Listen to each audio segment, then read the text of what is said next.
एक ही शादी की उम्र निकलती जा रही थी। आज चांक भाई के कमरे में गई तो भाई को ऐसी हालत में लेटा हुआ देखकर शर्मिंदा ही हो गई और सोचने पर मजबूर हो गई कि भाई तो कहता था कि मैं अभी छोटा हूँ, शादी के काबिल नहीं हो, लेकिन उन जो चीज में देख कर आई थी इससे यही साबित होता था कि भाई अब शादी के काबिल है। मेरी आदत थी कि मैं जब भी सुबह उठती तो सब कमरों की सफाई कर देती थी ताकि सारा दिन आराम से गुजर जाए। भाई सबसे लेट उठता था। अगले दिन में सफाई करने गई तो फिर वही मंजर मेरी आंखों के सामने था।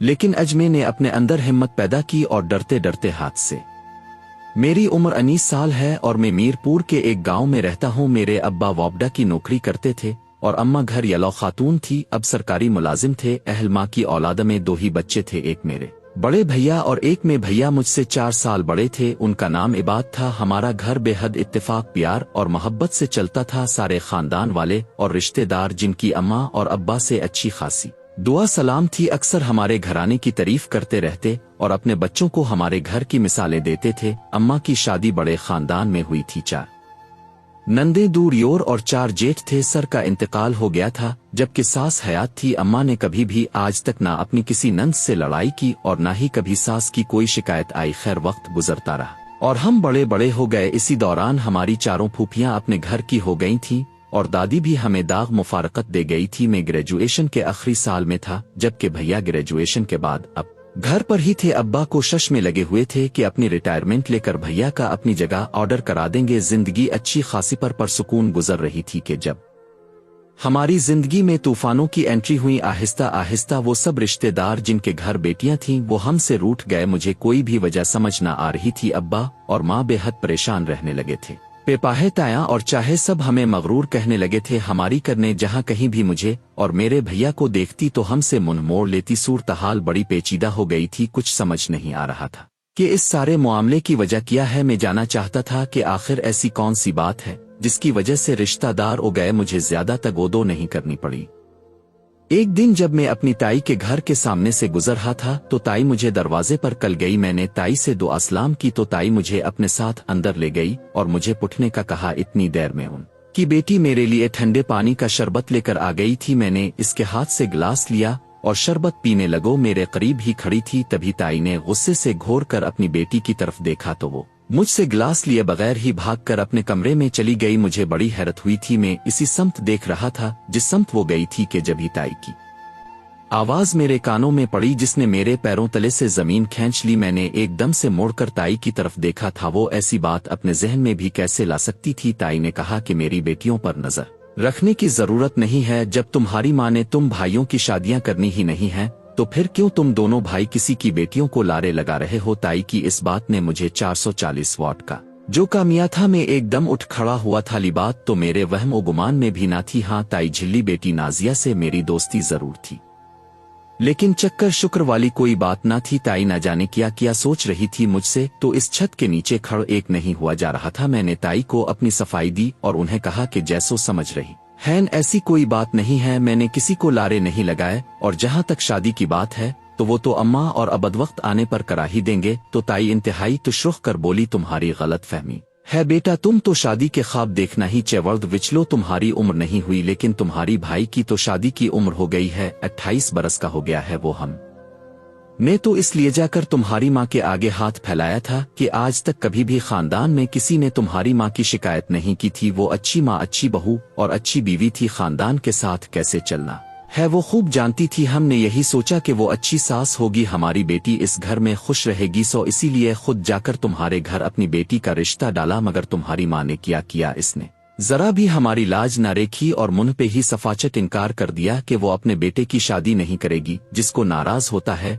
बेशक हो जाए, सिर्फ यही नहीं मेरे बाद इसने तुम्हारी फुफ्फुइयों और चूहे से भी यही बात कही है। तुम्हारे दूसरे ताया भी किए थे मगर तुम्हारी माँ ने उनको भी घास नहीं डाली। अरे तुम्हारी माँ तो माँ, तुम्हारा बाप भी तमाम रिश्तों को नाराज करके बैठ गया है। जाने क्या हो गया है दोनों मियाँ बीवी को जो वो बच्चे की शादी कराने पर राजी ही नहीं हो रहे। मैंने उनसे पूछा भी था कि खानदान में नहीं करानी तो कहाँ से करवानी है, तब भी इसने कहा कि वो कहीं से भी नहीं करवाएगी। मैं बकदक साखड़ अलिफ ताई की बातें सुन रहा था। भलाया और अब्बा ऐसा क्यों कर रहे थे। ताई की बड़ी बेटी नूरुल ऐन बाजी माशाल्लाह से पढ़ी लिखी थी और सबसे बड़ी बात हाफिज कुरान थी। फिर अम्मा और अब्बा के इनकार की वजह मेरी समझ में न आ रही थी। मैंने ताई से इजाजत ली और घर के लिए निकल गया। ताई अभी मुझे रोक रही थी, मगर मैंने घर जाकर अम्मा और अब्बा से बात करनी थी। जैसे ही मैं घर में दाखिल हुआ तो भाई की तोड़ फोड़ शुरू थी। वो अम्मा को अपनी शादी के लिए कह रहे थे। मुझे लगा था अम्मा मान जाएंगी, लेकिन फिर अब्बा के इनकार के बाद भैया घर से निकल कर ना जाने कहाँ चले किए थे। यूं भैया की तलाश में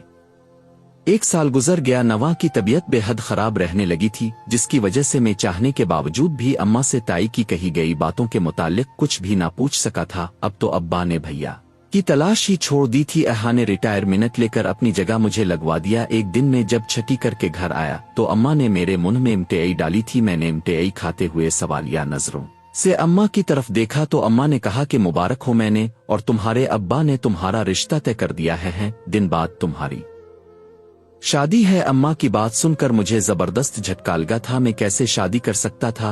अभी तो मैं सिर्फ 6 साल का ही हुआ था। मैंने अम्मा से बहुत एहतजाज किया और कहा कि पहले बड़े भैया की शादी होगी और उसके बाद ही मैं शादी करूंगा। आपको पहले उनकी शादी करवानी चाहिए कि शादी में तो अभी छोटा हूं। अपने उनकी शादी क्यों नहीं करवाई जब वो इतना के भी रहे थे? तो मेरी बात सुन कर अम्मा अपनी नजरें झुका गई थी। मैंने अब्बा की तरफ देखा तो अब्बा ने कहा कि बरखुरदार फैसला हो गया है। लड़की की तस्वीर माँ के इसे देख लेना दिन तय हो चुके हैं। अगर हमारी जरा भी परवाह हुई तो हार मान रख लेना, नहीं तो हम समझेंगे कि हमारी कोई औलादत ही नहीं। इससे पहले कि मैं मजीद कुछ कहत वो दोनों उठकर चले किए पीछे। में अफसोस से सर पर हाथ मार रह गया था। अब की बातों से इतना तो तय था कि लड़की खानदान से बाहर की ही है। फिर मुझे अपने बड़े भैया का ख्याल आया और मैं उनके कमरे में गया कि शायद कुछ मिल सके जिससे मुझे मेरे सवालों के जवाब मिल जाएं। लेकिन सारा कमरा तलाश लेने के बाद भी मुझे कुछ भी ऐसा वैसा ना मिला। अगले रोज जब अम्मा और अब्बा बाजार किए तो हैन कुछ सोचकर अम्मा के कमरे में गया और फिर आखिर थोड़ी सी तंगओदों के बाद ही मेरे सारे सवालों के जवाब में हाथ में थे।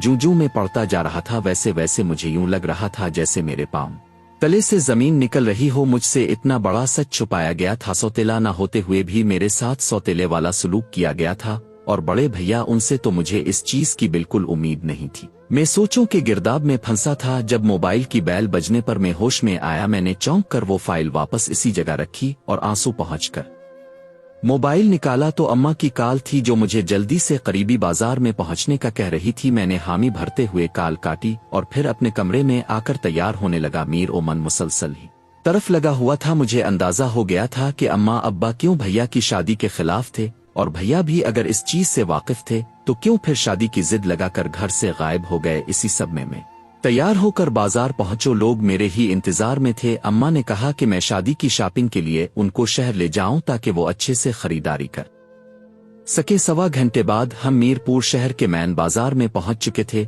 अम्मा धड़ाधड़ खरीदारी में मसरूफ हो गई, जबकि मैं और अब्बा 20 बराए नाम ही उनका साथ दे रहे थे। मैं एक तरफ को देख रहा था। जब मेरी नजर एक तरफ उठी और पलटना भूल गई, पहले तो मैं समझा कि शायद ये मीर ओहम है। मैंने आंखों को बंद करके दोबारा खोला, लेकिन मंजर वही था। यानी ये मेरा ओहम नहीं था बल्कि हकीकत थी। वो बहु वही था। मेरी नजरें इसके मामले में धोखा नहीं खा सकती थी। मेरे देखते ही देखते वो उठकर बाहर निकल गया। मैं भी जल्दी से अब्बा को वापस आने का भूल कर तेजी से इसके पीछे लपक वो बाहर पार्किंग में अपनी बाइक स्टार्ट कर रहे थे। जब मैंने जाकर उन्हें पकड़ लियो, मेरे बड़े भी ही थे। इस बात का यकीन मुझे उनको देखते ही हो गया था। वो जैसे ही मेरी तरफ मुड़े, में एकदम से उनके गिले लग गया और कहा, वाह भैया, वहां हम सब की जान पर बनी हुई है और आप इतने अरसे से यहाँ छप कर बैठे थे। आपको जरा हमारा ख्याल नहीं आया? कहाँ नहीं तलाश किया आपको, और अब यहाँ थे। सातनी देर में अम्मा और अब्बा भी मेरे पीछे बाहर आ गए थे। अब्बा ने आते साथ ही भैया के मुंह पर मैंचक्कर चाट लगाई थी। छप्पड़ की शिद्दत इतनी ज्यादा थी कि भाई कामना एकदम दूसरी तरफ घूम गया। अम्मा ने भाई को गिले लगा लिया और भाई काला था, चूमने लगी। बिछड़े बेटे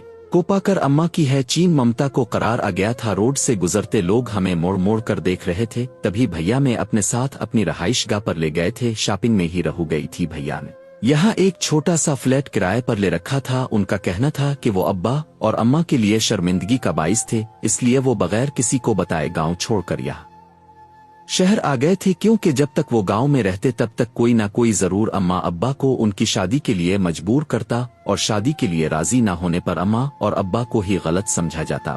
हम किसी को तो नहीं बता सकते थे कि हम शादी क्यों नहीं कर रहा है, आज जब मैं अम्मा के कमरे में गया था तो वहां मुझे बड़े भैया की रिपोर्ट्स मिली थी जो काफी पहले की थी। उन रिपोर्ट्स को पढ़कर मुझे पता चला था कि मेरे भैया को पैदाइशी नक्स था जिसकी वजह से वो बीवी के हुकूक अदा करने से कासिर थे। यही वजह थी कि अम्मा और अब्बा भैया की शादी के लिए नहीं मान रहे थे, क्योंकि अगर वो इन जाते तो किसी की बहन और बेटी के साथ ज्यादती हो जाती थी। ये वजह भी तो किसी को बताने लायक ना थी वो दोनों, और करते भी तो क्या करते। भैया ने ताई की बातों में आकर अम्मा अब्बा से शादी के लिए झगड़ा भी किया था, मगर अम्मा जानती थी कि उन्हें क्या करना है और क्या नहीं। खैर अगले पूरे हफ्ते हम भैया के फ्लैट में ही रहे थे। वहीं रहकर अम्मा ने मेरी शादी की सारी शॉपिंग की और एक हफ्ते के बाद हम भैया को अपने साथ लिए घर आ गए। भैया ने फ्लैट खाली नहीं किया था, वो सिर्फ मेरी शादी की शिरकत के लिए गांव आए थे। उनकी शहर में नौकरी लग गई थी इसलिए उनको वहीं रहना था। खैर वक्त गुजरता गया और शादी का दिन आन पहुंचा बा और अम्मा ने तमाम रिश्तेदारों को सुला कर लिया था। सुबह बारात रवानगी के लिए तैयार खड़ी थी। हमारे घर में से सिर्फ अब्बा और मैं थे, बाकी सारे खानदान वाले ही थे। अम्मा बहू के इस्तकबाल के लिए घर पर ही रुक गई थी, जबकि भैया को रात को ही कोई इमरजेंसी आन पड़ी थी और वो रात को ही मुझसे माजरत करके शहर वापस चले गए थे। खैर मेरी शादी धूमधाम से हुई थी, गो के बहुत से लोगों ने सवाल उठाया था कि छोटे की शादी बड़े से पहले क्यों कर रहे हैं, तो अम्मा ने भैया की मसरूफियत का बहाना बना लिया। यूं शादी के इब्तिदाई दिन गुजर किए। समीना एक अच्छी हमसफर साबित हुई थी। इसने आते साथ ही पूरे घर को संभाल लिया था। वो माँ को पलंग से नीचे पाँव ना धरने देती थी। घर के सारे काम वो खुद करती थी, खा वो खाना पकाना हो या सफाई सुथराई। बाकायदगी से सारे घर की सफाई करती थी। ये दिन बड़े भैया शहर से वापस घर आए तो मेरी बीवी उन्हें देखकर चौंक पड़ी। मैंने देखा था कि इसने मेरे भैया से मेरे कहने पर 20 सरसरी सी दुआ सलाम ही की थी। मैंने का ये रवैया बखूबी महसूस किया था। भैया अल्फाब